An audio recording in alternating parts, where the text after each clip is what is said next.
మీకు ఏదో పట్టి పీడిస్తోంది, దోషం తెలియట్లేదు. ఇందువల్ల ఇలా అవుతోందండి అంటే ఏ పర్వాలేదు అవుతుంది కానండి, ఏం పర్వాలేదండి అంటుంటారు. దోషం పట్టుకోలేరు. అది ఎందుకు వస్తుందో తెలుసా? ఎక్కడో మహాత్ముల మనసు కష్టపెట్టడమో, లేకపోతే ఏదో చెయ్యకూడని దోషం ఏదో చేశారు, అది జాతకంలోకి దొరకదు, పీడిస్తూ ఉంటుంది.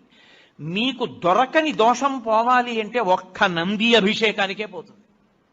అది ఎప్పుడో తెలుసా? ఎప్పుడు పడితే అప్పుడు చేయడానికి వీల్లేదు. త్రయోదశి నాటి సాయంకాలం శివాలయంలో శివలింగానికి పొద్దున్న అభిషేకం అయిపోతుంది కాబట్టి అలంకారం చేసేసి రుద్రాధ్యాయంతో నందీశ్వరుడికి అభిషేకం చేస్తారు. అభిషేకం చేసి నంది మూర్తినంతటినీ కడిగి అలంకారం చేసి చందనం బొట్టు పెట్టి నందీశ్వరుడికి శివలింగానికి ఏకకాలంలో హారతిత్తితే సమస్త దోషములు ఉపశాంతి పొందుతాయి. ఒక్క త్రయోదశి